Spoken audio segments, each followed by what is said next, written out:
La parashá de esta semana, la cual se titula Hayé Sará. La encontramos en el libro de Génesis 23:1 al 25:18. Mujer, durante toda esta semana los hermanos han estado estudiando lo que abarca esta parashá, lo que puede simbolizar, el conocimiento que nos da nuestras vidas. En esta mañana pues yo voy a traer varios conceptos o simbolismos realmente y varias enseñanzas que podemos extraer de esta parashá. No voy a ser muy extenso porque pues la parashá en sí pues son 3 capítulos nada más, aunque de esos 3 capítulos hay bastante información. Usted se mete a internet y consulta, ¿verdad?, los sites donde están las opiniones de los grandes sabios de la Torá y se puede encontrar que hay un simbolismo. Uno interpreta este simbolismo de una forma y otros de otra. Hay varias vertientes o varias interpretaciones del mismo versículo, de la misma temática. Pues básicamente, como resumen, ¿verdad?, lo que hemos leído durante la parashá de esta semana. Esta parashá nos lleva, ¿verdad?, después de que Sara, esposa de Abraham, fallece. Abraham busca lugar donde sepultar a su amada esposa. Vemos, ¿verdad?, la adquisición de ese lugar, que Abraham pues va en busca para comprar ese lugar.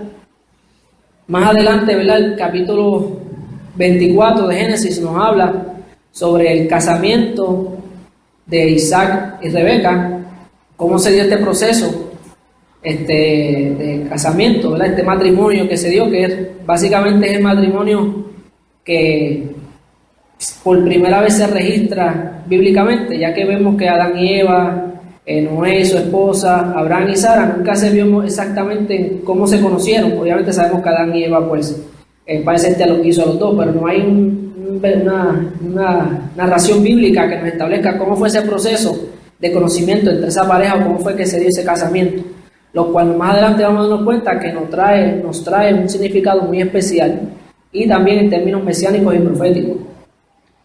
Más adelante, en el capítulo 25, nos vemos, ¿verdad?, la descendencia de Abraham, además de los hijos de Ismael y los otros hijos que tuvo Abraham con Keturah, ¿verdad?, con otra mujer más adelante, y sus descendencias y el fallecimiento de Abraham. Para empezar, Hayé Sará, ¿qué usted interpreta o qué usted entiende que significa eso? Hermano José. La vida de Sara. Básicamente, ¿verdad?, vemos que la traducción del hebreo al español de este versículo, de esta expresión del nombre de esta parashá, se titula Hayé Sara. ¿Qué significa la vida de Sara o la existencia de Sara? Pero, curiosamente, nos podemos preguntar, si la parashá nos dice la vida de Sara, ¿qué evento nos está contando de la vida de Sara? Sabemos que Sara fue una mujer importantísima, valerosa, era una mujer hermosa, una mujer importante y simboliza, ¿verdad?, lo que es hoy en día el pueblo de Israel. Fue la que dio origen a lo que hoy conocemos como la nación, el pueblo de Israel.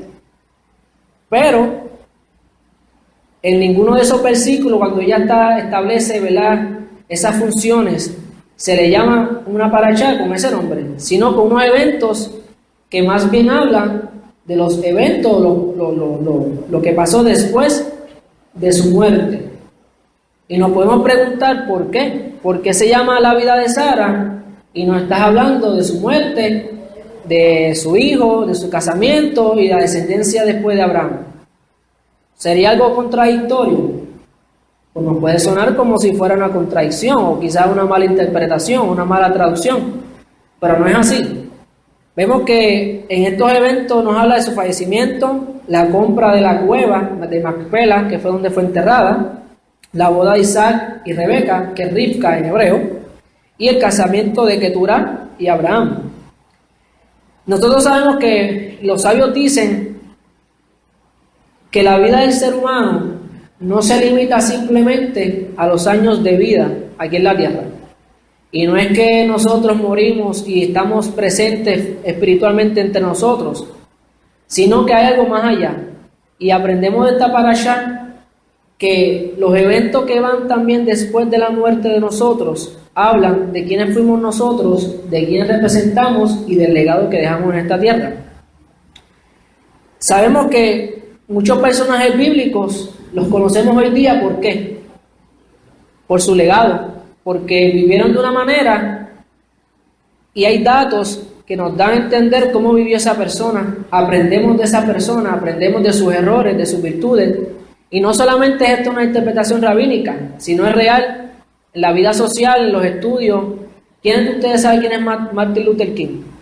¿Usted vivió con él? ¿Usted anduvo con él?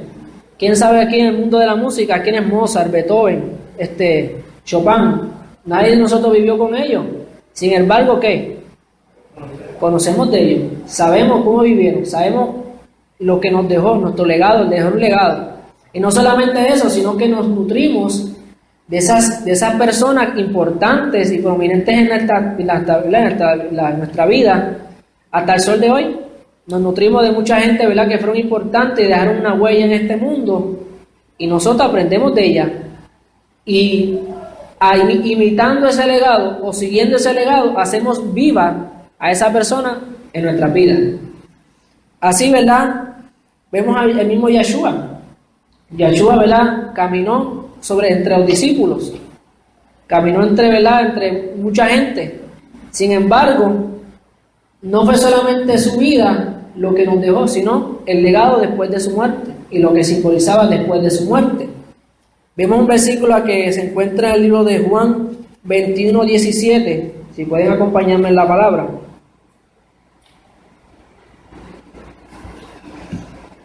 Juan 21:17.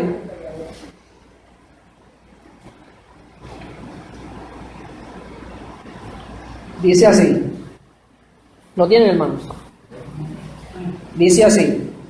Él le dijo por tercera vez: Simón, hijo de Johanán, ¿me quieres?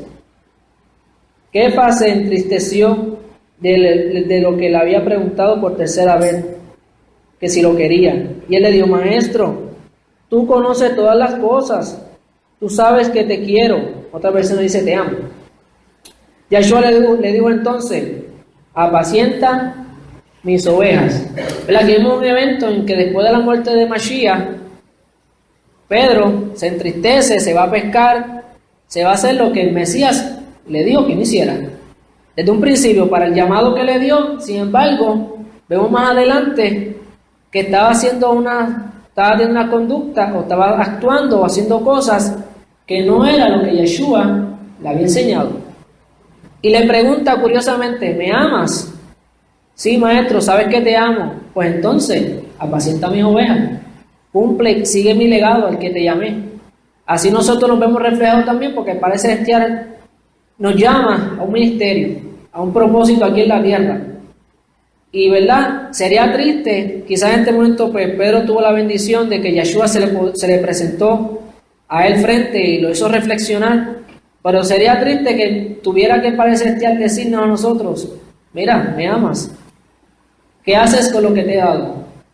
¿Qué estás haciendo con el talento que te di?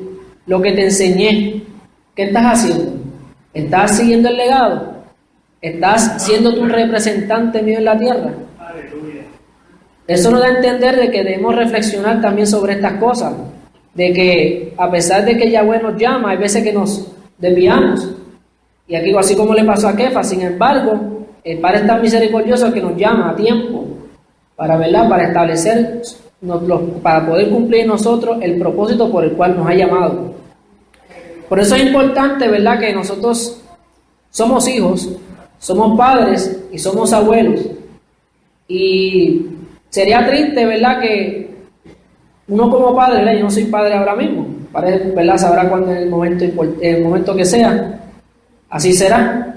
Pero aquí la mayoría somos padres, ¿verdad? Tienen hijos, tienen nietos. Y usted cuando cría a su hijo, y yo como hijo pues sé lo que es ser criado por un padre. Nuestros padres nos enseñan de cierta manera y nos educan y nos instruyen y nos, ¿verdad?, nos enseñan cómo debemos hacer las cosas, qué está bien y qué está mal. Así como el Todopoderoso nos enseña a nosotros, por medio de su Torá, qué es lo correcto y qué es lo incorrecto, qué es lo sano y qué es lo profano, ¿verdad?, qué es lo puro y qué es lo profano. Pero hay veces que a pesar de que los padres nos enseñan, nos educan, el hijo en cierto momento hace todo lo contrario a lo que se le enseñó, o se desvía del camino, o hace todo lo que parece el padre no le dijo. Y esto es un reflejo también de nosotros en cierto momento. Parece que Dios nos llama a cumplir con Él, a servirle, y hay veces que nos descarrilamos y nos vamos. Por lo tanto, la enseñanza que nos dio, en la misión que nos dio, la echamos a un lado, así como Pedro la estaba haciendo. Y es importante que nosotros, ¿verdad?, como hijos, sepamos que nuestros padres nos instruyen con el propósito de que nosotros vivamos mejor o ser mejores personas que nuestros padres. Y de esta manera, Sara representa también esto, que nosotros debemos aprender de nuestros padres, ser buenos como nuestros padres y mejorar, ¿verdad? De esa manera, aunque nuestros padres fallezcan, nosotros podemos decir, yo realmente amo a mi padre, no porque lo ame simplemente por ser mi padre, sino que ponga en práctica lo que me enseña, puse en práctica el legado que me dio. ¿Qué mejor sentimiento que ese, que cuando un padre fallezca, el padre se va tranquilo y sabe que su hijo ha hecho las cosas bien o va a hacer las cosas bien, y uno como hijo sabe que nuestros padres nos han enseñado algo, ¿verdad?, una enseñanza que nosotros debemos imitar e ir mejorando para que beneficio de nuestros hijos y así de generación en generación. Por lo tanto, nosotros como personas, ¿verdad?, personas aquí en la fe, tenemos que tener mucho cuidado de las cosas que hacemos, de lo que no hacemos, de nuestro testimonio, porque nuestros hijos son reflejos de nuestras conductas y de ahí aprenden. Por lo tanto, si usted vivió mal en la vida, usted no hizo lo correcto ante el padre, no espere que el legado que usted le dejó Dios a su hijo vaya a ser muy bueno. Por lo tanto, esto nos ayuda, nos enseña a nosotros que nosotros como padres, como personas creyentes, debemos cuidar nuestro testimonio y de verdad de establecer una vida justa ante el Todopoderoso para que nuestros hijos emulen a nosotros, nuestros padres. La conducta hebrea se tiende siempre a imitar a su rabino. El discípulo tiende a imitar a su rabino. Eso lo vemos con Kefa cuando le dice al Mesías, cuando el Mesías lo están entregando, dice, mira, él estuvo con él porque hasta habla como él hablaba. Los discípulos se portaban como él se portaba, andaba como él andaba, hablaba como él hablaba. Por lo tanto, es importante que nosotros emulemos esta conducta de nuestros pastores, nuestros líderes, ¿verdad?, que nos enseñan a una vida recta ante el Todopoderoso. Y que mejor rabino que Yeshua. Como dijeron los discípulos, sé imitadores de mí, como yo lo soy de Mashiach. Por lo tanto, de esa manera, aunque la persona esté muerta, está viva, porque su legado está en nosotros. Nuestra enseñanza está en nosotros. Y si nosotros la enseñamos para atrás y la llevamos a otra persona, va de generación en generación. Vemos, ¿verdad?, que este acto de Sara, ¿verdad?, después de su muerte, hay varias cosas que nos dan a entender por qué se habla sobre un legado de ella. Una de las cosas que vemos aquí es en el libro, en la parashá, la lectura del Génesis 24, 67. Génesis 24, 67.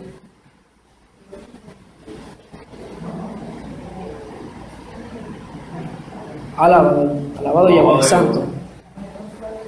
Dice así: entonces Isaac la introdujo en la carpa de su madre Sara.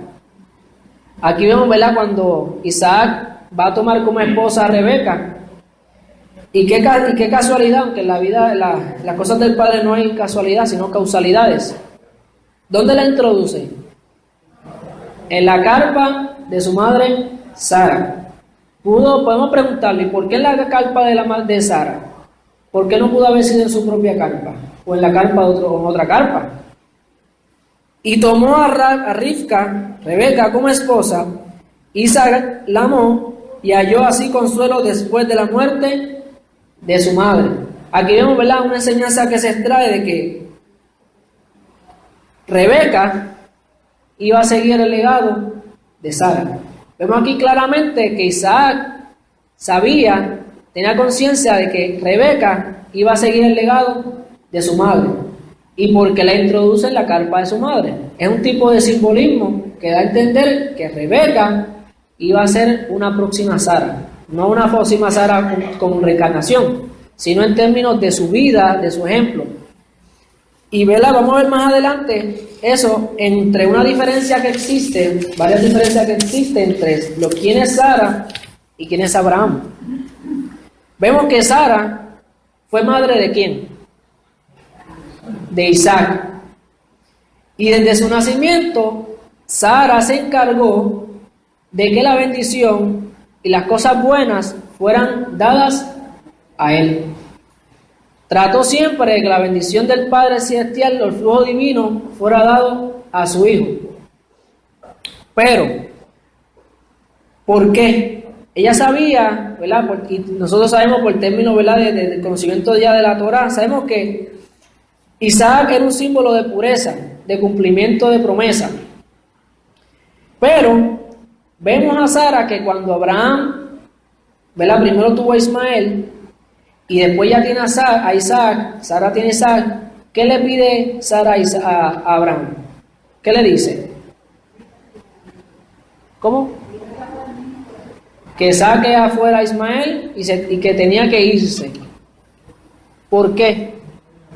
¿Por qué hizo eso? Y no solamente eso, sino que Abraham consulta al padre y parece que ya le indica, haz lo que dice tu mujer que haga. Por lo tanto, exactamente, ella le dice que no heredará lo mismo que Isaac, porque ella claramente sabía que el hijo de la promesa, su hijo, el cual hoy en día sabemos que por propósito divino es por lo que hoy conocemos la nación de Israel, ella sabía que la bendición debía ser para él y que las cosas, las promesas debían ser para él. ¿Por qué? Abraham, ¿de quién era padre? De Isaac y de Ismael y de muchos más, ¿verdad que sí? Por lo tanto, él no solamente era padre de Isaac, era padre de mucha gente. Sara era madre de quién solamente? De Isaac. Por lo tanto, esto nos lleva a entender que Sara, en esa forma de ser, de comportarse, de buscar la bendición para su hijo, más adelante vemos a Abraham aplicarla. ¿Usted cree que fue fácil para Abraham expulsar a su hijo? Y su hijo primogénito, porque fue el primero. No es fácil, no debe ser fácil porque es sangre de tu sangre. Y vemos que Abraham amaba a Ismael, y lo quería y andaba con él. Y no fue fácil para él hacerlo, pero había propósito del padre que Abraham sacara a Ismael de ese lugar y lo mantuviera distante de Isaac. Y vemos más adelante que después que muere Sara, vemos que en el capítulo Génesis 25:5 de la Parashá, este es el último capítulo, vemos en Génesis 25:5, me avisan cuando lo tengan, hermanos. Dice, Abraham le dejó todas sus propiedades herencia a Isaac. ¿Qué le dejó a Isaac? Todo.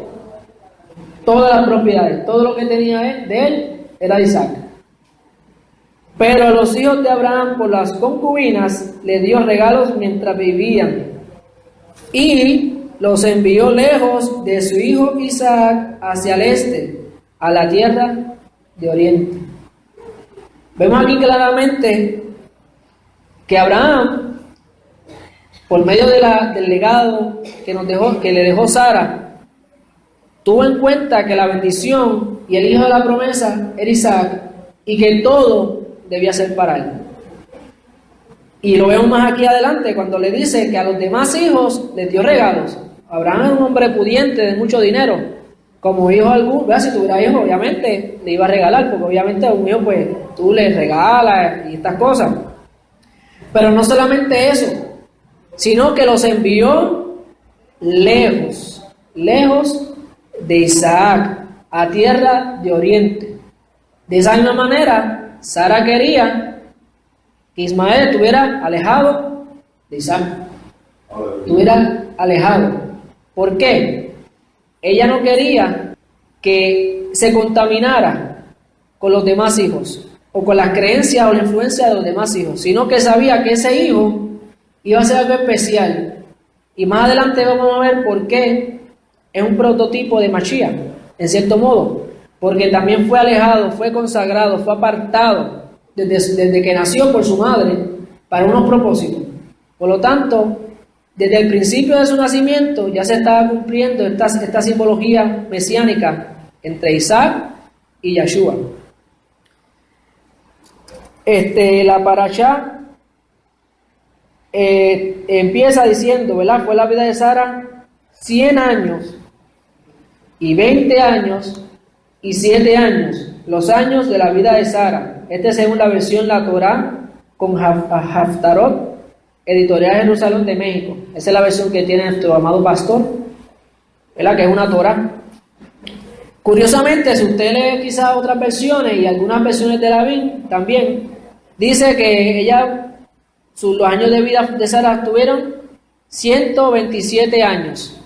¿Y por qué la traducción en la Torá nos hace una distinción entre, en vez de poner 127 años, nos pone, fueron 7, 20 y 100 años? Los divide. Y no solamente hay otros personajes bíblicos más adelante que también hace esa distinción. ¿Verdad? Una de las interpretaciones rabínicas que se dan en base a esta distinción es que esto simboliza la vida de una mujer. Cuando dice 7 años, se refiere a que una niña es niña hasta los 7 años, aproximadamente. Después de los 7 años hasta los 20 es una joven. Y de los 20 hasta los 100 años es una mujer madura, establecida, con conciencia, con madurez espiritual, con madurez de conocimiento.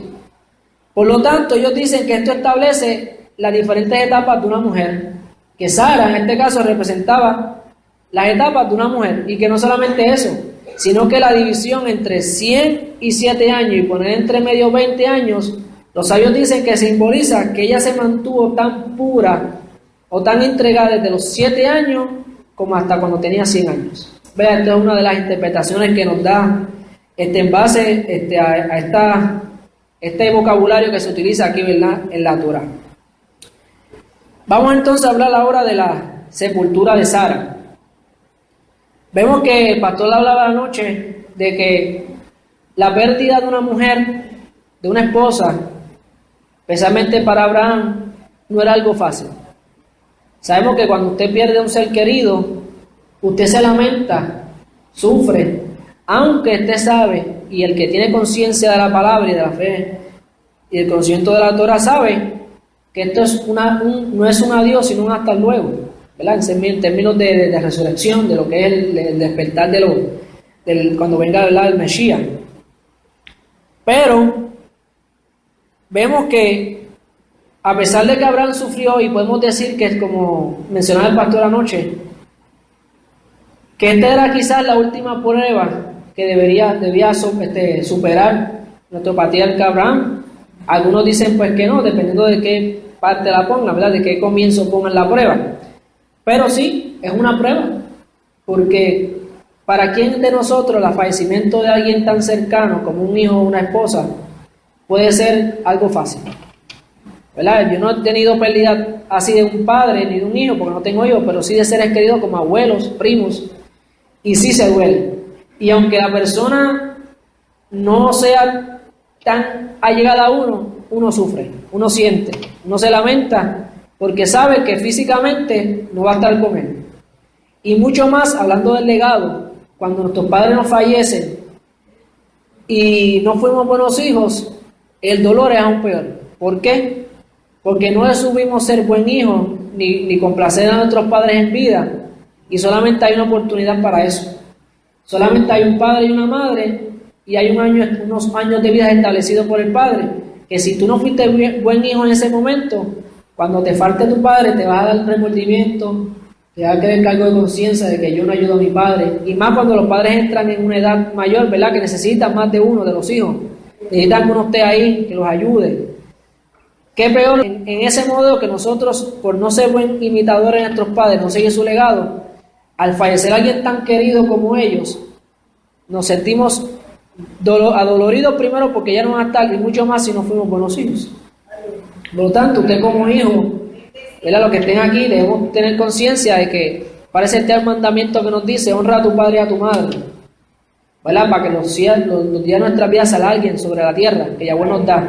O sea, es un mandamiento con promesa de obedecer a nuestro Padre. ¿Por qué? Porque nos da ese mandamiento, y no solamente eso, sino es que es el mandamiento que divide la línea horizontal y la vertical entre el Padre y nosotros.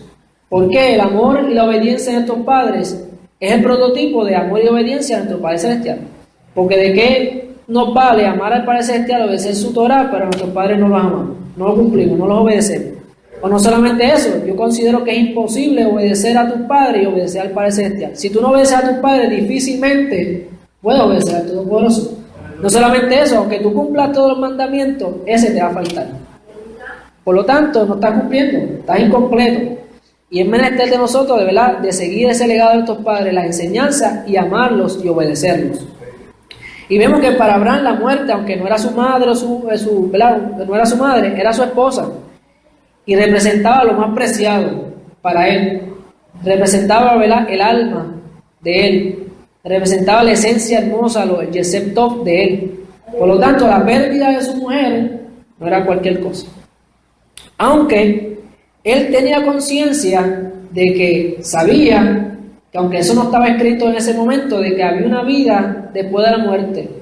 No lo se ve registrado, pero si leemos en Génesis 25:8,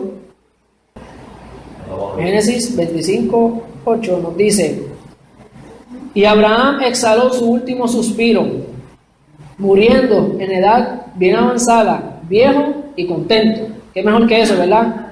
Morir, ¿verdad? Obviamente el morir no es para nada, para morir, el hecho de no morirse no es nada bueno, ¿verdad? Quizá para nosotros decimos, me voy a morir, nadie quiere morirse. Pero no hay una cosa más linda que Abraham tuvo la experiencia de morir satisfecho, de que cumplió, que se realizó, obedeció al Padre.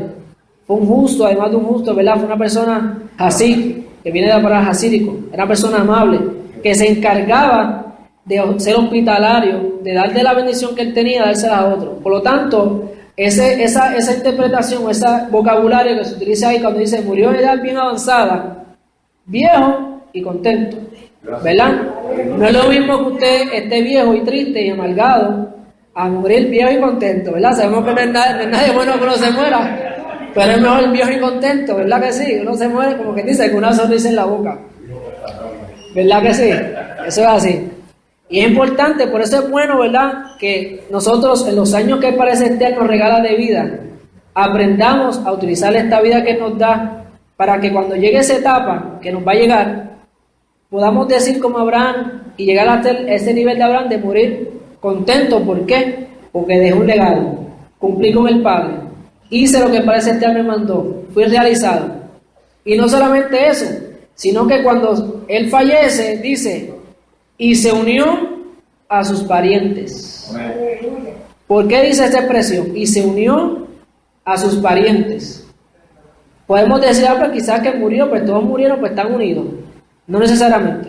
Esto es una interpretación de que Abraham tenía conciencia y los patriarcas sabían que después de la muerte ellos se iban a reunir con sus parientes. Eso lo vemos más adelante en cuestión de la resurrección. Y no solamente Abraham lo dice. Si vemos cuando Jacob fallece, dice lo mismo, y se unió a sus parientes.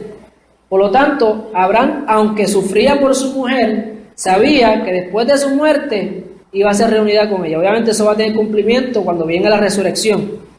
Pero es algo bonito de que nosotros sabemos que aunque nuestros parientes fallezcan, nuestras esposas fallezcan, nuestros hijos fallezcan, va a llegar un momento en que si vivimos como Abraham vivió, que podemos decir, yo cumplí con el Padre lo mejor que pude y me realicé, di legado, tuve buen testimonio, podemos saber, tener la esperanza de que vamos a ser reunidos nuevamente con nuestros parientes. Le damos gracias a todos por eso, ¿verdad? Porque nos da esa esperanza, nos da esa bendición de tener ese conocimiento. Qué triste sería, ¿verdad?, que usted no conociera esto y decir que alguien se le va a fallecer y usted se fallece y por usted se le acaba el mundo, porque no tiene conciencia de que hay una esperanza más allá de eso, de la muerte. Pero vemos que Abraham amaba tanto a su esposa que buscó un lugar especial para darle sepultura. Esto lo vemos, ¿verdad?, en el capítulo 24. El pastor anoche habló también sobre esto. Un lugar especial. Y vemos que cuando él va a buscar sitio para enterrar a su esposa, los hijos de Tet, que son los heteos, le dijeron que podía sepultar a su esposa por ser un príncipe de Elohim. Aquí vemos dos cosas. La primera es que cuando él va a conseguir sitio, vemos que estas personas conocían quién era Abraham y le querían regalar o darle regalado un lugar para sepultura. Pero quiero ya señalar el hecho de que decía que ellos le dijeron a él por ser un príncipe de Elohim, por ser un nací de Elohim, o por ser un Sadik de Elohim, justo de Elohim, una persona exaltada por Elohim. ¿Qué pasa? Cuando parece llama a Abraham de un de los caldeos, que más adelante de Padán Aram, que es que baja a la tierra de Canaán, ¿qué religión se practicaba? Todo era idolatría, politeísmo. Parece que él saca a Abraham y le dice, Lech Leja, que salga por ti mismo a una tierra que yo te mando, ¿verdad?, que te voy a dar, y para que me reconozca y enseñes quién es el único y verdadero Elohim. Vemos que Abraham no simplemente salió obedeciendo la voz, sino que salió para cumplir el propósito de la voz del Padre Celestial. Porque no lo mismo que usted, como en el caso de Noé, hay muchas interpretaciones sobre la diferencia entre Noé y Abraham. Es que Abraham está a un nivel superior de Noé. ¿Por qué? Porque la orden del Todopoderoso Noé fue que se cansó de la humanidad, eres el único justo, prepara una arca para los animales y para ti y tu familia. Ya Noé sabía que el propósito de salvación era solamente para él y su familia. Se jugaba la vida si no lo hacía. Hay muchos sabios que dicen que Noé actuó de esta manera, de que lo hizo porque era parte de que el Padre Celestial le dio una orden y se jugaba la vida en hacer esto. Y no solamente eso, el arca fue construida en un lugar alto. ¿Por qué un lugar alto? Porque vemos que todo el que pasara podía ver el arca y crear curiosidad y preguntar. Pero qué triste que a pesar de que no hizo el arca, nadie más se salvó. ¿Por qué? Algunos dicen fue que no necesariamente Noé predicó del diluvio, sino que Noé ya sabía que eso iba a pasar y no había otro remedio que él y su familia, porque la orden fue dada para él y su familia. Y hay interpretaciones rabínicas que dicen que si él quería incluir a alguien más en el arca, no estaba cumpliendo con la orden directa del Padre, porque la orden fue para él y su familia, más nadie. En ningún momento del versículo de la Torah en esa parashá se dice que el Padre Celestial le ordena a que la persona se arrepienta y entre al arca. Padre Celestial le dio una orden, ¿verdad? Esto es una idea rabínica de esto. Pero Abraham no se limitó simplemente a escuchar la voz, sino que se desvivía por sí mismo para obedecer y llevar el conocimiento de este Elohim verdadero no solamente a su familia, sino a todos los que los rodeaban. ¿Y por qué esta gente sabía que Abraham era un príncipe de Elohim? Queda claro, ¿verdad?, en este versículo que Abraham sí se encargó plenamente en que no solamente él, sino a la tierra que fue, enseñarle quién era el Elohim verdadero. Y no solamente él, sino que él daba testimonio de quién era el Todopoderoso, porque para tú reconocerlo y decirle, mira, esta es una persona justa, esta es una persona exaltada por el Todopoderoso, quiere decir que tu testimonio y tu forma de vivir y tu forma de relacionarte con los demás era tan y tan especial y tan a consona con la voluntad del Padre, que aún así los demás conocían del Todopoderoso, por medio de la forma en que él les presentaba el único Elohim. Y vemos que dice, eres príncipe de Elohim. Como eres príncipe de Elohim, esto puede ser tuyo gratis. O sea, no tienes que hacer nada, esto es tuyo. Hablábamos ayer, ¿verdad?, con el hermano José y el hermano Alexis, que por orden divino, esa tierra a Abraham le pertenecía. Él le pudo haber dicho, pero es que esto es mío, por orden divino, ¿verdad? Pero sabemos que el Padre Celestial en ese momento no obró de esa manera. Obviamente con José, con Josué, más adelante, pues sí, obra de esa manera, en forma de guerra y conquista la tierra prometida, la reconquista. Pero Abraham era tan y tan bueno que pudo haberle dicho, no, pero es que eso es mío. Pero sin embargo no lo hizo. ¿Qué hizo? Le dijo, yo llamen a Efrón y yo le pagaré el precio justo por esta tierra, por esta cueva. ¿Qué pasa? Esto nos enseña algo. Hay veces que nos dicen cristianos, que sabemos que nosotros no somos cristianos, somos judíos mesiánicos, ¿verdad? O servidores del Todopoderoso, creyentes. Hay veces que, esto me da risa porque pasa mucho en varias tiendas y compañeros que yo tengo que trabajan en tiendas de música o cosas así, que uno llega y por ser cristiano dice, mira, no, yo soy de la iglesia, dame un descuento. ¿Me han escuchado? Y yo le he visto que por ser de la iglesia tiene que darle descuento. Y tú te quedas como que, pero...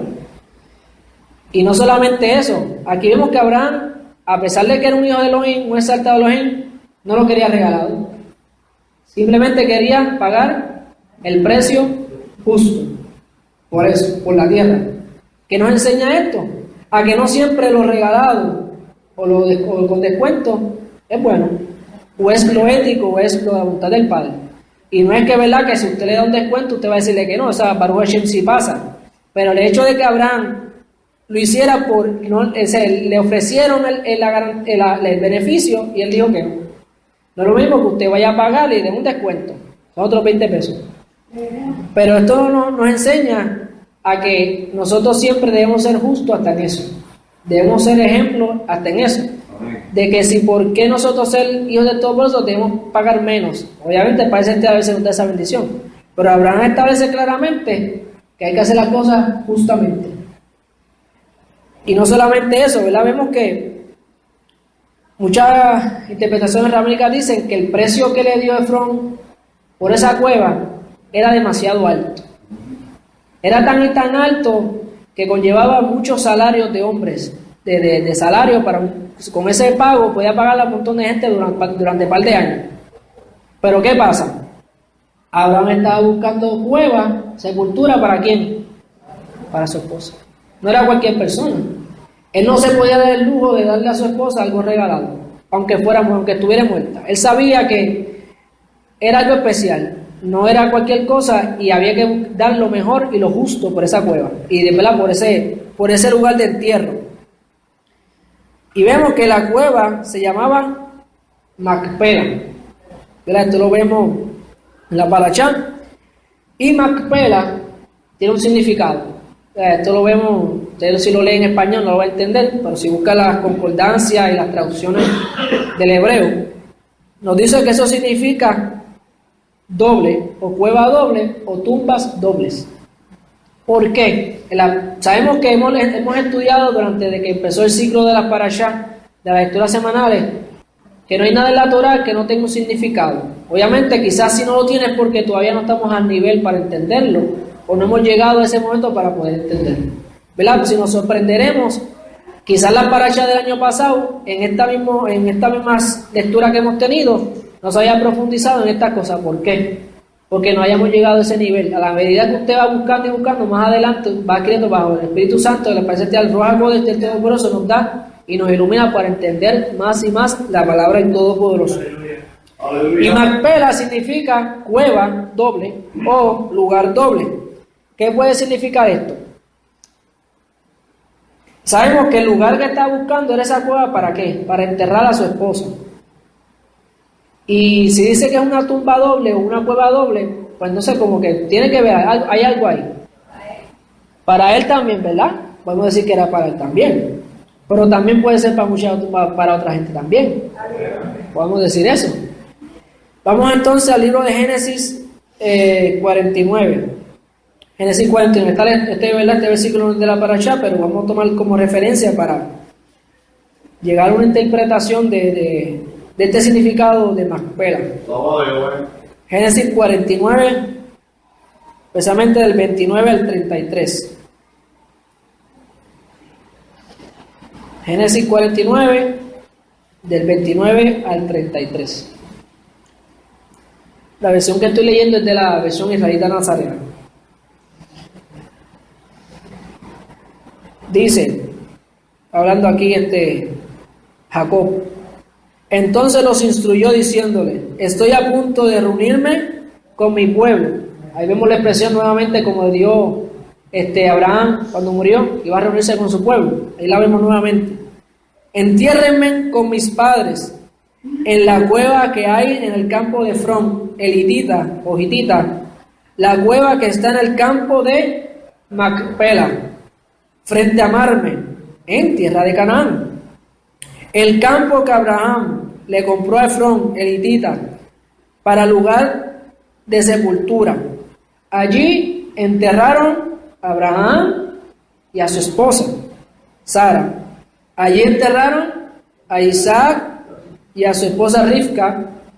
Ahí enterré yo a Lea en el campo con la cueva que se le compró a los hijos de Het. Cuando Jacob terminó sus instrucciones a sus hijos, metió los pies en la cama, exhaló su último aliento y se reunió con su pueblo.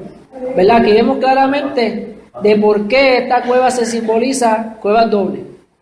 Porque ahí se enterraron parejas, hombre y mujer. Vemos la pareja de Abraham y Sara, Isaac y Rebeca, y Jacob y Lea. 3 parejas. Por eso el significado de cuevas dobles. Vemos también que esto es verdad, lo que voy a explicar ahora tiene que ver con unas interpretaciones del Talmud, pero pues no tienen como tal, no hay una base bíblica en la Torá que podamos decir esto es así, excepto los personajes que les dije que fueron enterrados. Sabemos que Kirat Arba, que era la ciudad, en significado significa ciudad de Arba o ciudad de 4, o de 4 gigantes o de 4 personas importantes. Esto lo vemos en el libro de Josué 14:15. Josué 14:15.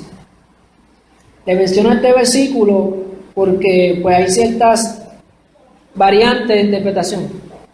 Vemos en el libro de Josué 14:15 que dice, el nombre de Hebrón era anteriormente Kirat Arba, ciudad de Arba. Arba fue un gran nombre entre los anaquitas y la tierra tuvo descanso de la guerra. ¿Por qué le menciono esto? Porque hay una idea rabínica que dice que en este lugar, este simbolismo de Kirat Arba, que significa ciudad de Arba, que según Josué aquí establece que era un hombre importante o grande, y pero también tiene un significado, otro significado que si quiere decir ciudad de 4. ¿Por qué 4? Según ellos dicen que ahí no fueron enterradas 3 parejas, sino 4. El Talmud dice que Adán y Eva fueron enterrados en este mismo lugar. ¿Verdad? Eso podemos especularlo porque eso lo dice el Talmud. No hay un dato registrado en la Torá que nos diga esto. Pero es curioso porque ellos dicen que ¿por qué Abraham quería este lugar? Abraham tenía que saber algo de ese lugar que lo llamaba a que el entierro de su esposa y sus descendientes fuese en este lugar. Y es porque se cree que Abraham tenía conciencia de que ahí fueron enterradas Adán y Eva. Eso es una verdad, una idea, no es que yo crea de esta manera, pero es una interpretación que se le da. La otra es que si usted cuenta, pues son Adán y Eva, Abraham y Sara, Isaac y Rebeca, y Jacob y Lea. Vemos que hay 4 parejas, ¿ves? Ciudad de 4 gigantes o de 4 personas importantes. Pero hay otra vertiente que también dice que si excluimos a Adán y Eva, aún así representa 4 personas importantes, porque representa 4 personajes importantes, que fue Adán, Isaac, fue Jacob y José. Porque se cree, según la tradición, que los huesos de José fueron puestos en ese lugar. Por lo tanto, simboliza para ellos, aún así, 4 personas importantes que fueron puestas en este lugar. Pero entonces te lo traigo porque si usted lo busca en internet o busca información sobre esto, le va a aparecer. Le va a aparecer que aquí fue, según el Talmud, enterrada Adán y Eva y estos patriarcas. Hay otros que dicen que como Adán y Eva no hay un dato bíblico, pero que aún así también puede cumplir con esta característica porque los huesos de José fueron puestos en ese lugar. Me traigo eso para que, ¿verdad?, se informen y pues, Si quieren buscar más información, pueden ser allá. Por eso te lo menciono, no porque yo crea de esta manera, sino porque lo menciono para que cuando usted busque se dan cuenta que estas cosas pues son interpretaciones que se le dan. Siempre me gusta traer, cuando traigo estudios y cosas así, diferentes interpretaciones de diferentes personas, porque la palabra en todo proceso es así. Hay ciertas cosas que van en juego dependiendo del área que tú lo mires. Amén. Seguimos entonces. Es el capítulo 24. Aquí donde habla sobre el primer matrimonio registrado. Y es un matrimonio especial porque simboliza un propósito divino y lo que es hoy día la nación de Israel. Sino que se trataba sobre el futuro del pueblo Israel que hoy tenemos. Y vemos que Abraham, si lo leemos, fue bien riguroso en establecer cuál debía ser o cuál podría ser la mujer o esposa para su hijo. Aquí vemos otro dato que nos da a entender de que el legado de Sara era vivo en Abraham, porque créame que cualquier madre por ahí, cualquier madre quiere que su hijo o su hija tenga una buena esposa o un buen esposo. Y usualmente los padres, quizás hoy no es tanto así, ¿verdad? Porque sabemos que la sociedad se ha deteriorado en muchos aspectos sociales, pero vemos que hay padres que dicen que enseñan a sus hijos que una mujer con la que tú te vayas a casar debe ser así, debe tener esto, debe hacer de esta manera, tiene que observar esto de esta persona, que haga esto, que haga otro. Por lo tanto, Abraham estaba cumpliendo el rol también de madre en ese momento, como hubiera dicho Sara, si tú eras viva. Hubiera querido que la mujer para su hijo tenía que ser alguien especial porque él era el hijo de la promesa. Él representaba, ¿verdad?, ese hijo que fue dado en bendición para Sara y representaba el pueblo del Todopoderoso más adelante. Vemos que en este matrimonio voy a presentar ahora un simbolismo de lo que es o puede representar este matrimonio entre Isaac y Rebeca. Vemos que este matrimonio representa una unión entre dos niveles. Vemos también que tiene un tipo de simbolismo en el hecho de que el Padre Celestial hizo la creación, o creó el mundo en base a dos niveles también. Eso lo hemos estado hablando bajo las parashas anteriores, donde establece nivel superior, que es lo celestial, nivel inferior, que es lo terrenal o lo material. Vemos que bajo esta premisa, ¿qué simboliza Isaac? ¿O qué nos puede simbolizar Isaac? Nos podemos preguntar, ¿dónde estaba Isaac? En el momento en el que Abraham manda a su siervo a buscar mujer para él, ¿dónde estaba? ¿En qué lugar se encontraba? En Canaán. Isaac estaba ¿en qué? En Eretz Israel. Estaba en tierra de Israel. Estaba en tierra santa. Y él también representaba santidad. ¿Por qué? Porque si sabemos que él fue un prototipo de Mashiach, en el momento de que fue llevado a sacrificio, cuando usted prepara, consagra algo para un sacrificio, se constituye algo santo, algo kadosh. Por lo tanto, Isaac no solamente estaba en tierra de Israel, sino que simbolizaba ese sacrificio, que era un sacrificio santo, era un prototipo del sacrificio que iba a dar Mashiach. Vemos también qué representa Rebeca. Entonces, en este caso, si Isaac representa lo santo o lo espiritual o lo celestial, ¿qué representa entonces Rebeca? Rebeca simboliza lo material y lo terrenal. ¿Dónde estaba Rebeca? Estaba la familia de Abraham. De donde sale Abraham. ¿Y era un lugar de qué? De paganismo, de idolatría. Era un lugar donde Abraham había salido bajo orden del Padre Celestial y por su propia cuenta, ¿verdad? Salió de Oriente, igual como mantuvo también Abraham distanciado a sus demás hijos de Isaac, los mandó a Oriente, lejos. lejos, exactamente, Babilonia, donde estaba Babilonia, Oriente. Por lo tanto, Rivka significaba lo terrenal, ¿verdad? O lo material. Y ella estaba en la casa de los idólatras Betuel y Labán. La Midrash nos dice que hay un cierto pasaje que dice que Rebeca era una flor o una rosa entre espinas. Vamos a ver más adelante de dónde se saca esto. Abraham, ¿de dónde salió?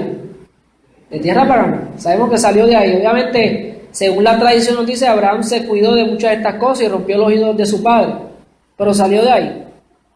Igual, vamos a ver más adelante, que Rebeca, hace lo mismo que hace Abraham. Sale de ahí. Pero vemos una diferencia y dos niveles, celestial y terrenal.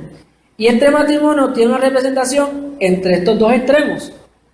En el caso mío personal, pues yo me identifico en cuanto a eso, en caso de mi esposa y yo, porque, ¿verdad? Nosotros salimos de dos extremos distintos. Cuando nosotros nos conocimos, pues yo practico lo que hoy practicamos, ¿verdad? Pero ella pertenecía a una religión que era totalmente contraria en términos históricos, en términos religiosos a la que yo pertenezco. Sin embargo, parece que se encargó por él mismo, no por mi propia fuerza, a que ella viniera acá.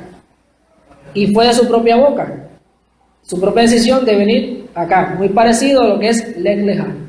¿Sabes? Por ti mismo, hazlo por ti mismo. No porque alguien te obligue, no porque yo te lo digo, sino porque tú tomaste la decisión de hacer esto. Eso va a ver más adelante la explicación de esto. Este matrimonio tiene una representación una representación de una unión de dos extremos.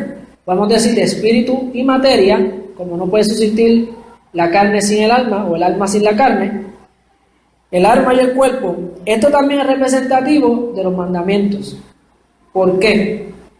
Hay varios mandamientos en la Torah que son muy importantes, sabemos que todos son importantes, pero hay unos específicamente que tienen un cumplimiento en una persona y se deben hacer en base a estos dos extremos, a lo carnal o físico y a lo espiritual.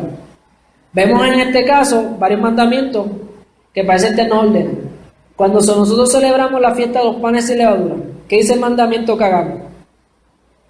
Que saquemos levadura de nuestras casas. En Israel a los niños judíos les enseñan a hacer eso. O sea, literalmente ellos entran a su casa y verifican todas las cosas que están y las van sacando. Pero a la misma vez que les dicen saquen la levadura, les dicen el significado espiritual que conlleva el acto físico y el acto espiritual. ¿Por qué? Sabemos que la levadura significa ¿qué? El pecado. Significa lo terrenal, ¿verdad? Lo que nos ata, la carne. ¿Qué pasa? El hecho de tú sacar la levadura de tus casas no es literalmente déjame sacar este pan porque tiene levadura. Es que el cumplimiento de este mandamiento nos lleva a crear conciencia por medio del acto físico de que así tú sacas la levadura de tu casa, así debes sacar el pecado de ti o de tu casa. Por lo tanto, tiene dos cumplimientos, tiene dos extremos. El extremo carnal o físico y el espiritual. Eso también lo vemos, ¿verdad? En cierto modo en la circuncisión, en un principio, no, ¿verdad? Por base a Mashiach, que vemos que parece que manda al hombre a Abraham para el pacto a circuncidarse. Pero vemos más adelante en Deuteronomio donde le dice, no seáis testarudos y circuncidáis el prepucio de nuestro corazón. Desde un principio, Isaac lo citaba, que era tan importante hacerlo físico, pero no puede faltar lo espiritual. Porque de nada nos vale hacerlo carnal o literal, sin espiritual, que es la verdadera esencia de poder entender el mandamiento, no lo hacemos. No hace sentido cumplirlo o hacerlo solamente carnal o solamente espiritual, porque debe haber una combinación de ambas. ¿Verdad? Esto es en cuanto a lo que es la circuncisión antes de Mashiach. Vemos lo que el pastor explicó anoche, ¿verdad? Sobre eso. En la fiesta de Sukkot, donde parece que no hace habitar en cabañas. Nosotros no hoy día, ¿verdad? No tenemos necesidad de habitar en una cabaña. Tenemos nuestras casas. Quizás el pueblo hebreo en ese momento habitaba en cabaña todo el tiempo. Quizás en ese momento el mandamiento no era tan visible para ellos porque ellos siempre habitaban en cabaña. A nosotros no es cuando cruzan la tierra de Israel que ellos tienen que sacar afuera sus cabañas, porque entonces ahí nos acuerda, ¿verdad?, que nuestros antepasados habitaron en cabaña. Pero ¿qué nos simboliza la azúcar? Montamos cabaña, pero así mismo la forma física que la hacemos, sabemos que nosotros en espíritu también Somos un azúcar del Todopoderoso. También lo vemos con los 4 frutos que se presentan, los 3 frutos que se presentan en la oración de los diferentes personalidades o caracteres de las personas. Está el cítrico, el que es oloroso, ¿verdad? Todas esas cosas que son físicas, pero representan o tienen un cumplimiento, una representación espiritual en nosotros. Pero quiero traer algo importante sobre este matrimonio. Basado en estos 2 niveles, vemos que el enviado de Abraham, cuando, ¿verdad?, le pide, sabemos que si lo leemos, él le pide al Todopoderoso que va en esa encomienda y dice, pide una señal, ¿verdad? Es la primera señal que se ve bíblicamente en cuanto a una mujer. Nos dicen a nosotros de chiquitos, mira, pues si tú quieres una esposa, pídele señal al Todopoderoso, así como el siervo, ¿verdad?, Eliezer hizo lo mismo, pidió señal al Todopoderoso para que se cumpliera la señal y esa iba a ser la indicada. Porque qué mejor manera que sea el mismo Padre Celestial quien nos diga quién es la mujer que va a ser nuestra esposa por el resto de nuestras vidas. Por lo tanto, el siervo sabía que no era simplemente ir a buscar. Él sabía y tenía el conocimiento, y no solamente eso, sino que Abraham había inculcado en sus siervos aún así la obediencia y la dependencia de quién era el único Elohim. Y el verdadero. Vemos más adelante que cuando la señal es contestada, ¿qué hace el siervo? Se acuesta en tierra, se postra en tierra y da gracias al Todopoderoso. Así de grande fue el legado de Abraham también, que hasta sus mismos siervos sabían y reconocían quién era el Elohim verdadero, a ese nivel. Pero vemos que él, cuando pide la señal y va a las características que dice Abraham, que dice que sea de la tierra de mis parientes. Vemos que la parashá anterior, nuestro hermano Alexi, trajo que por qué no podía ser de Canaán, porque sabemos que Canaán, hijo de Cam, fue maldecido, por lo tanto era o maldito, por lo tanto no era una buena opción para Abraham que su hijo tuviera una mujer cananea, de Canaán. Pero vemos en el versículo, en los regalos que le da el siervo Eliezer a Rivka, ya cuando Rivka cumple en sí la señal. No solamente eso, cuando él hace la oración, al instante, no acababa de hablar, cuando aparece esta mujer y cumple la señal que él pidió al Todopoderoso. Así de rápido, así de importante era esta mujer para el Todopoderoso, de que iba a ser la siguiente Sara, o la que iba a continuar con ese legado.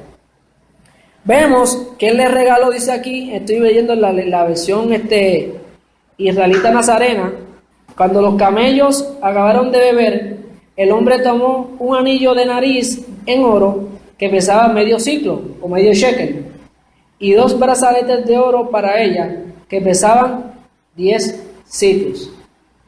Aquí voy a traer un concepto, una interpretación de simbolismo a base de estos regalos que se le fueron dadas a Rivka. Porque usted se preguntará, ¿y por qué le dio esos regalos? ¿O qué pueden simbolizar estos regalos para esta mujer? Cuando nosotros nos unimos en matrimonio, iniciamos un hogar, se trata de un hogar o matrimonio eterno, ya que se forma en base o basado a la Torah, la cual es vida y dada por el que vive para siempre. ¿Verdad? Cuando nosotros formamos un hogar o tratamos, ¿verdad?, de establecer matrimonio,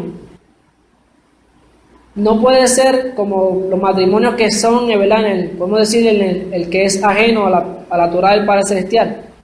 El que es creyente del Todopoderoso, cuando se casa o hace pacto para casarse, debe establecer o tener conciencia de que en qué va a ser fundamentado el matrimonio que usted va a tener. Y sabemos que todo matrimonio debe ser establecido en base a la Torah y a la creencia y a la obediencia del Elohim verdadero. Por lo tanto, bajo esta premisa hay unos símbolos que establece, bajo estos regalos, que Eliezer le da a Rivka. Vemos que Eliezer le regala a Rivka o a Rebeca un zarcillo de oro, el cual tenía un peso de un beca, que significa un medio shekel. ¿Qué puede representar para nosotros este zarcillo que pesaba medio shekel? Vámonos entonces al libro de Éxodo 30:12. Éxodo 30:12. Éxodo 30:12 dice así, ¿vale? Del 12 hasta el 16. Cuando hagas censo del pueblo israelita, según su inscripción, cada cual pagará a Yahweh un rescate por sí mismo cuando se inscriba, para que ninguna plaga venga sobre ellos por estar inscribiéndose.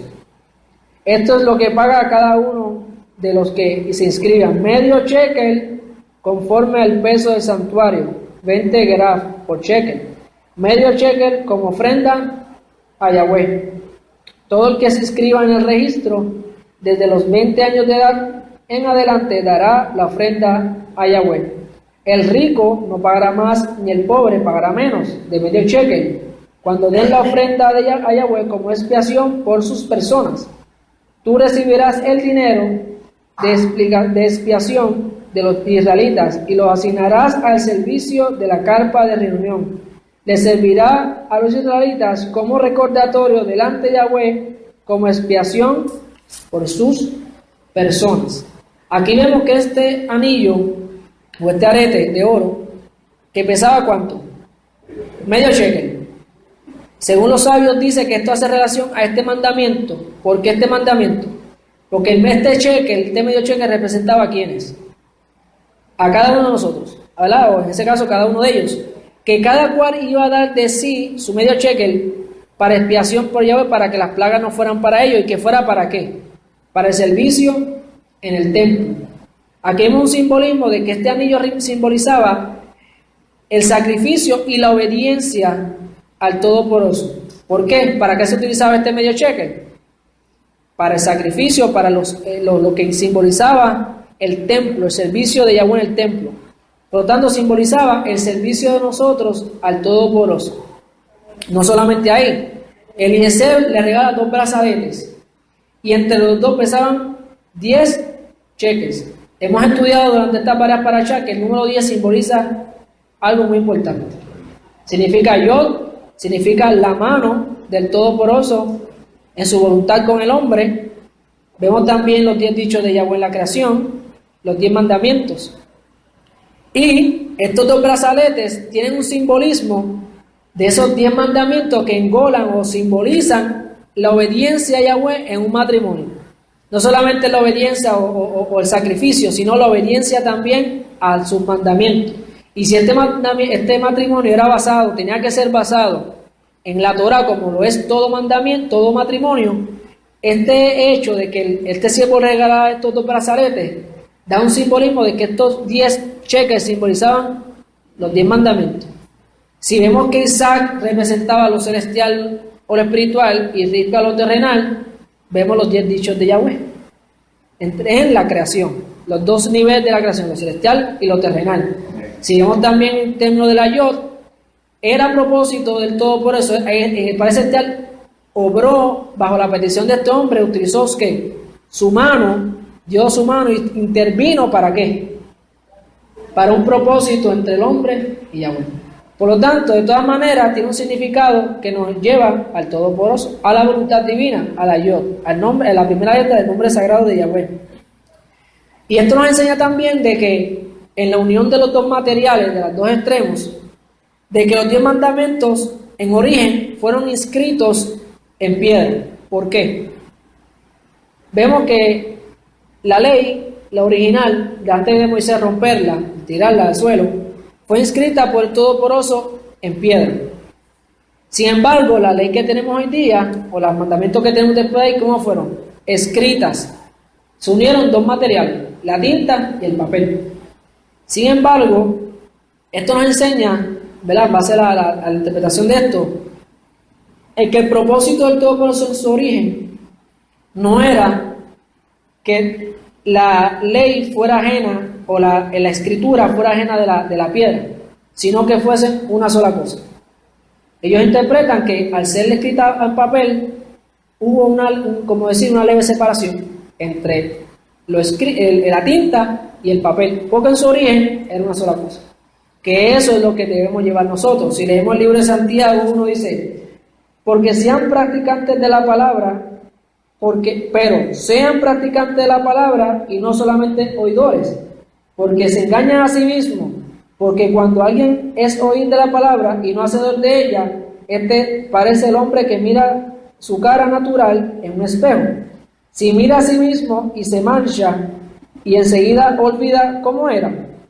Pero el que presta atención a la perfecta Torá de libertad y que persevera en ella, sin ser oidor olvidadizo, sino que practicante activo, este será feliz al que lo hace.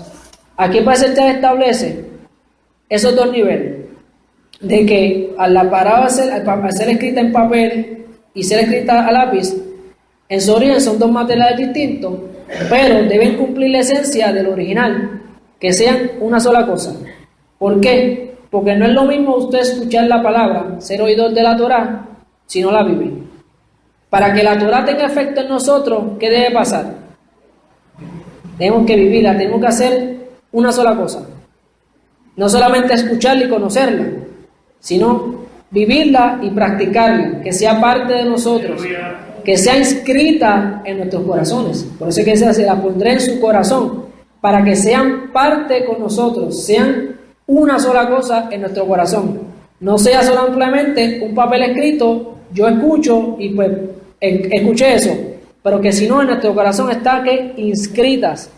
Por lo tanto, nuestro corazón y la palabra del Todopoderoso deben estar en una sola en una sola cosa, en un solo propósito. Y eso nos da un simbolismo, ¿verdad?, de este matrimonio que en su esencia simboliza en los regalos, ¿verdad?, que nos da, le da el Eliezer, a que nuestro matrimonio debe ser fundamentado en nuestro sacrificio al Todopoderoso y la obediencia de sus mandamientos y de su ley. Y así debe ser cada uno de nosotros, porque ¿qué hogar puede subsistir bien en armonía si no es el Padre Celestial, que es el capitán que nos dirige a puerto seguro? Seguimos entonces, para finalizar, la frase que mencionó ahorita, que se llama una rosa entre espinas. Rebeca representa una rosa entre espinas, y también una entre espinas, porque si usted trata de sacar una rosa dentro de espinas, ¿qué puede pasar? Usted puede hincar, es incómodo, es difícil sacarla, ¿verdad? Es difícil sacarla de ahí. No es imposible, pero se puede sacar de ahí. La Midrash habla de que este acto de que Eliezer fuera a casa de los parientes de Abraham era simbolismo de sacar una rosa entre las espinas. ¿Por qué? Rebeca simbolizaba el mismo ejemplo de Abraham, que aunque Abraham estaba en un lugar pagano, él era distinto a ellos, no se contaminó directamente con el paganismo de sus padres. Y Rebeca, de cierto modo, fue enviada por Eliezer, por parte de Abraham, que lo manda, a sacarle esa rosa dentro de ese pecado. Como así el Padre Celestial hizo con Abraham, sal de ahí, sal de la tierra, de esa tierra pagana, de esa influencia, y los quiso sacar de ahí. Igual hizo Abraham cuando mandó a Eliezer a sacar una mujer de la casa de su padre. Sabía que su padre eran paganos y que eran idólatras, y sabía que quizás se podía haber contaminado. Pero ¿qué pasa? Leemos el libro de Cantares 2:1 y 2:2, que dice: soy la rosa de Sarón, el lirio de los valles, como el lirio entre espinos, así es mi amada entre las doncellas. De ahí que se saca esa idea de que Rebeca era una doncella, era un lirio entre esas espinas. Y aprendemos, ¿verdad?, que ella se encontraba en la casa de Labán, ¿verdad?, y su familiar. ¿Y qué pasa? Cuando el siervo le dice, vamos a leerlo, buscado directamente, para leer lo que es. Está en Génesis 24. Dice, entra, bendito de Yahweh, ¿por qué te quedas afuera cuando yo he preparado la casa a un sitio para los camellos? Así que el hombre entró a la casa y descansó con los camellos. Le dieron paja, alimento a los camellos y trajeron agua para que lavaran sus pies. Aquí vemos también lo que estaba mencionando la vez pasada, que era costumbre a los hombres, a las personas que llegaban importantes, que se les lavara los pies. Eso se ve también reflejado ahí. A él y los hombres que lo acompañaban. y le ofrecen comida y dice, no comeré hasta que haya dicho lo que tengo que decir. Él les dijo, pues habla. Y él empezó, yo soy siervo de Abraham. Yahweh ha bendecido grandemente a mi amo. Se ha hecho muy rico, le ha dado ovejas, ganado, plata, oro, esclavos, esclavas, camellos y asnos. Sabemos que sus parientes sabían quién era Abraham. Y Sara, la esposa de mi amo, le dio a mi amo un hijo a edad avanzada. Y él lo ha hecho heredero de todas las propiedades. Ahora mi amo me hizo jurar diciendo, no consigas esposa para mi hijo entre los hijos de los cananitas en cuya tierra habito, sino que debes ir a la casa de mi padre, a mi parentela, y conseguir una esposa para mi hijo. Y le dije a mi amo, y si la mujer no me sigue, él respondió, Yahweh cuyos caminos ha seguido, enviará un mensajero contigo y dará éxito a tu encomienda, y tú conseguirás una esposa para mi hijo delante de mis parientes, de la casa de mi padre. Solamente así que quedarás libre de mi juramento.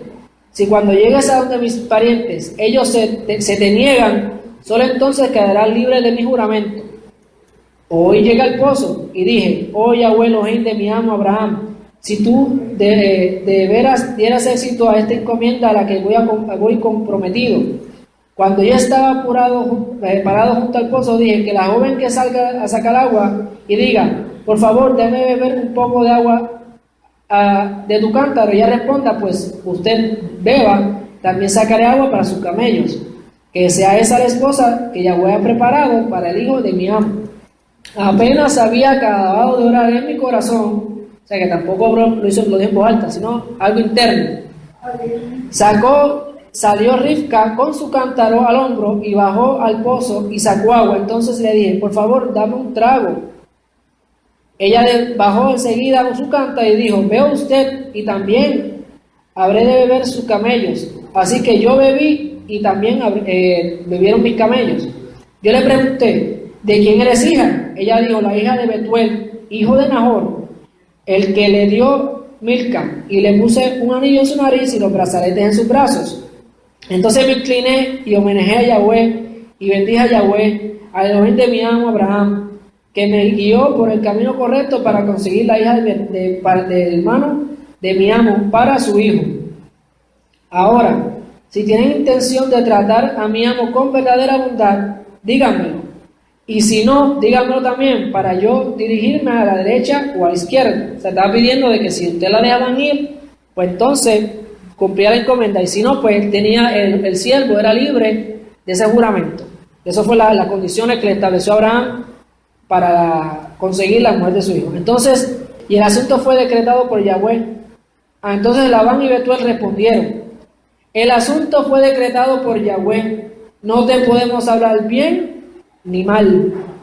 Ahí vemos también la conciencia de que los siervos, los descendientes de Abraham sabían quién era Yahweh, conocían quién era Yahweh. ¿Por qué lo sabían? Podemos decir que Abraham, a pesar de estar en casa de su padre, hizo de alguna manera conocer a quién era el Elohim verdadero. No solamente cuando se fue, sino antes de salir, porque ellos sabían quién era Yahweh. Pero más ellos eran idólatras y conocían y adoraban a otros dioses. Por eso es que ellos dicen, no te puedo hablar ni bien ni mal, porque para ellos un Dios puede ser una cosa y no que necesariamente es bueno o es malo, porque otro Dios me puede decir otra cosa, según la creencia politeísta. Ahí tienes Rivka adelante, tómala y te puedes ir, y que sea esposa del hijo de tu amo, como ha dicho Yahweh. Cuando el servidor de Abraham oyó esas palabras, se inclinó hasta el suelo ante Yahweh. Y el siervo sacó objetos de oro, plata y vestido, y les dio a Rivka y a los de regalos a sus hermanos y a su madre. Entonces el hombre que lo acompañaba dieron y bebieron, y pasaron la noche. Cuando se levantaron en la mañana siguiente, él le dijo, con su permiso, regresaré a mi amo. Pero el hermano y la madre de ella dijeron, que la muchacha se quede con nosotros unos 10 días más, entonces te podrás ir. Vemos que ellos le habían dicho que ya se podía ir, que se la podía llevar, pero al otro día me la voy a llevar. ¿Qué pasó? Las espinas ofrecieron resistencia a la persona de sacar la flor de ese lugar. No solamente eso, hay interpretaciones bíblicas que dicen que no eran 10 días. Hay estas versiones bíblicas y de la Torá, como la que tiene nuestro pastor, que dice que fueron que le pidieron 10 meses o un año. Ahí así lo dice, 10 meses o un año, o sea que no simplemente fueron 10 días. Le pidieron que se quedara con ellos 10 meses. Parece que Dios me mandó, me prosperó en mi camino, me dijeron que sí y ahora me dicen que no. ¿Por qué? Rivka tenía todo derecho de salirse. ¿Por qué? Cuando una persona busca mujer, obviamente no puede ser una niña. Tienes una joven ya adulta o madura para poder contraer matrimonio. Vemos qué pasa. Ellos ofrecieron resistencia como para que no te la lleves. ¿Verdad? Así hace el pecado. Nos retraes, nos evita salir de él, nos jala. El Yesé hará, ¿qué hace? Nos jala a la tierra, nos impide salir. Pues este mismo modelo pasó aquí. Por eso es que se trae el hecho de que fue sacada entre espinas. Pero ¿qué pasa? Él le dijo, no me detengan, ahora que Yahweh ha dado éxito en mi encomienda, con su permiso debo irme donde mi amo. Él está dispuesto a irse porque era la voluntad y había dicho que le habían ya prometido de que le iban a dar a Rivka. Aleluya. Ellos dijeron, esto es lo más importante de esta, ¿verdad? De esta parte, llamemos a la muchacha y pidámosles una respuesta. Llamaron a Rivka y le preguntaron, ¿irás con este hombre? Y ella dijo, iré. ¿Qué pasó? Aquí aprendemos algo. Vemos dos cosas. Una es que cuando un hombre va a contraer matrimonio con una mujer, es la mujer la que debe decir, iré, voy a recibir a mi marido, voy a donde él, me voy a casar con él. Tiene que salir de ella, de él. Obviamente el hombre le propone, pero la mujer es la que tiene que aceptar las condiciones. Sí, pues no exactamente, sí o no, ¿te casas o no te casas? De ahí sale esta enseñanza. No solamente de eso, sino que si vemos que Abraham salió de ahí, porque parece que le dijo, leja, sal por ti mismo, aquí a Rebeca se le presenta la misma opción. ¿Lo vas a hacer por tu cuenta o no lo vas a hacer? ¿Qué dijo ella? Iré. Leja, voy a ir por mi cuenta, porque yo quise irme, quise salir de mi casa. Obviamente había propósito divino, porque gracias a ella sigue la descendencia hasta el pueblo de Israel. Parece que Dios les bendiga, ¿verdad? Hasta aquí está para allá esta mañana. Que Dios nos continúe bendiciendo, nos siga dando sabiduría y entendimiento de su palabra para que cada día, ¿verdad?, podamos enseñarla y vivirla en nuestros corazones. Shalom a todos.